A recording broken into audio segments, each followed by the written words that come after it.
Welcome to the Panic Room, where we talk about all things panic-inducing. I am the Queen of Panic. Warning, some episodes may contain content that may be disturbing to others. Viewer discretion is advised. Now let the games begin. Long ago on Halloween night, a masked killer roamed the desolate streets of a quiet Arizona suburb. In search of victims, his blade trembled in his hand as he hunted.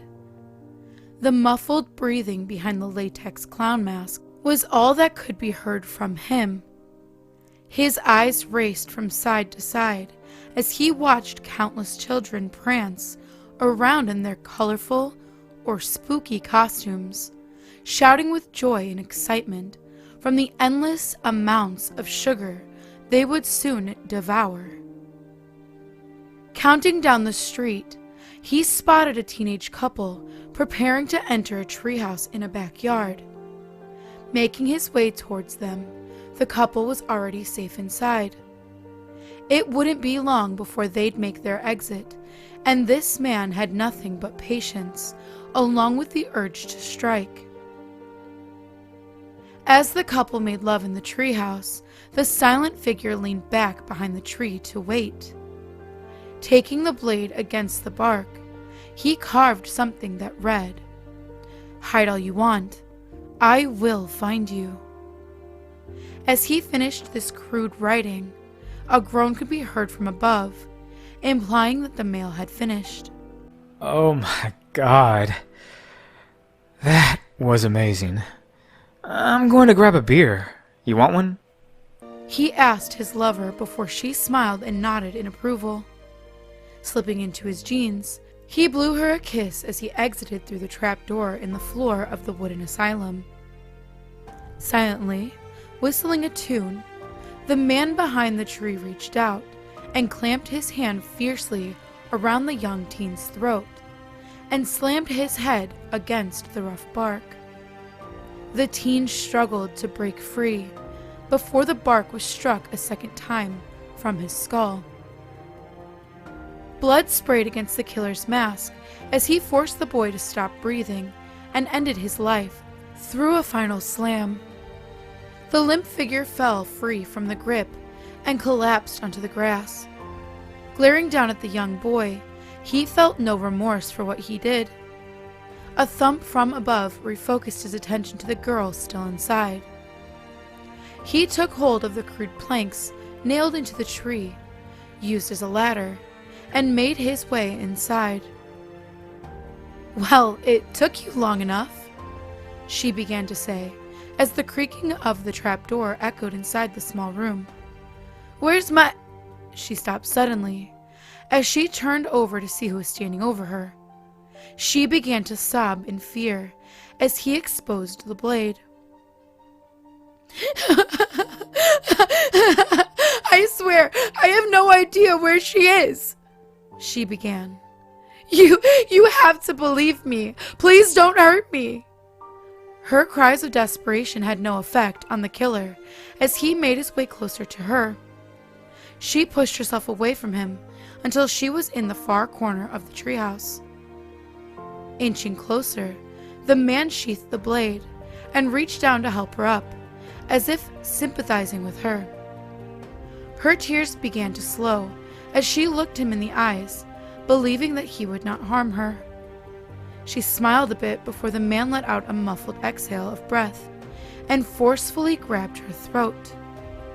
The rubber of the gloves was all she could feel before he pushed her against the wall and raised her higher. Exposing the blade once more, she struggled like her boyfriend did outside as he lightly pressed the razor-sharp tip against her soft flesh. Without any motion of the blade, her struggles created incisions against her belly. The thick crimson poured onto the floor as she slowly began to go numb. Growing weary, the man decided to end her life. He carried her to the window with his hands still clamped around her throat and tossed her out. As she fell, she felt like an angel slowly falling from heaven, about to collide with the earth. The man glanced down as her lifeless body crashed beside her lover, their hands now together a final time. He sat in the window and leaped down with much fury. The man stumbled off into the night in silence as children continued to roam the streets in hopes of collecting the most candy. This is not the end of this man's gruesome tale. His rampage will not stop. He will continue on until he finds her and fatally ends her life.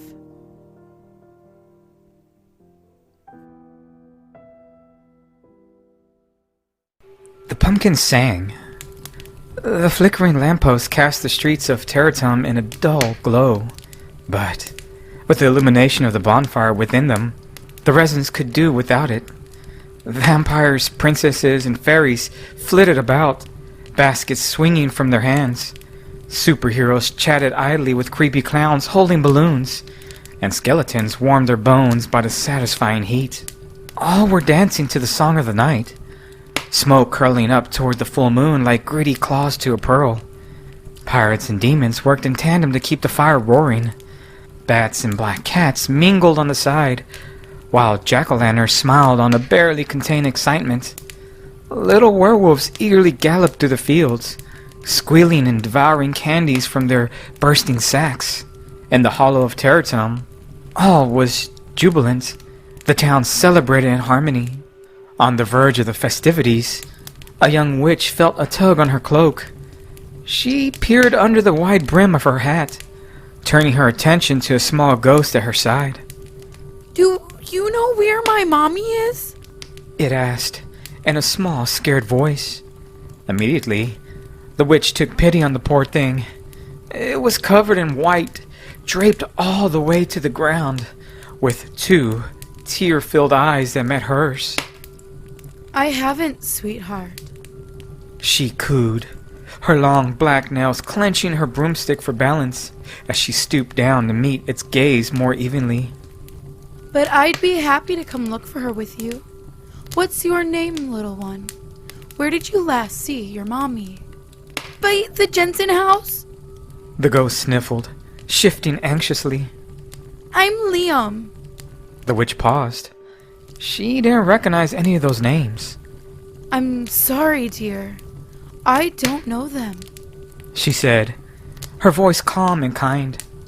But come, let's search together. The specter nodded, and the witch straightened up. She didn't offer her hand, as the little ghost seemingly had none. But then, suddenly, from underneath the veil of white, a long, skinny, pale arm emerged and stretched toward her. The witch screamed, and everything stopped. The music, now interrupted, screeched to a halt. Heads turned in all directions, trying to find the source of the commotion.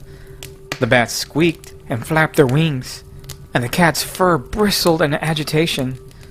The ghost began to cry, and the sheet slipped from its head, fluttering like a useless tissue to the ground below.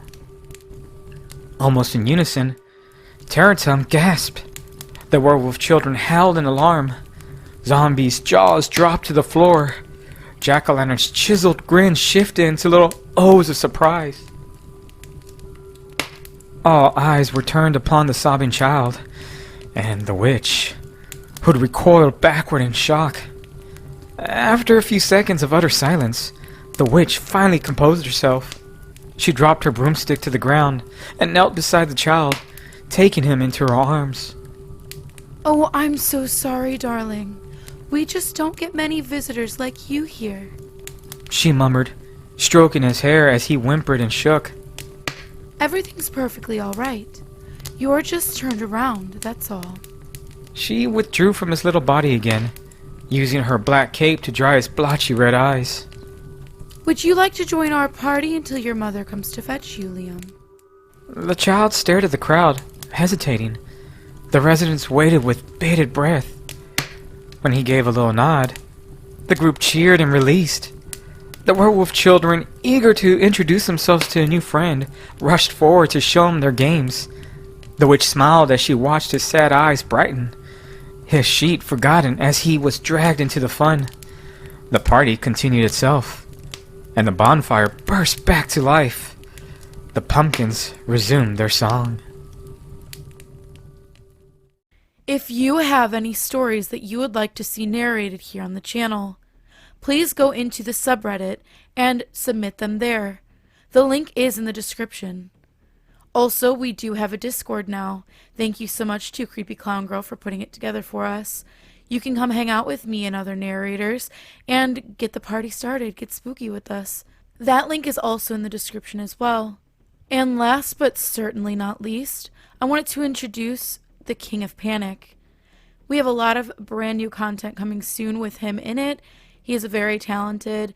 He does not have his own channel. He just kind of wants to be a part of this. So if you would like to hear from him once you start and you like his voice, stay tuned here. And as always, thank you for visiting the Panic Room. You have successfully made it to the next portion of your tour. Please stay tuned for your next prompt. Click the like button and subscribe to receive notifications for when the next portion of your tour is ready to join. Thank you for watching. Don't let the panic drown you.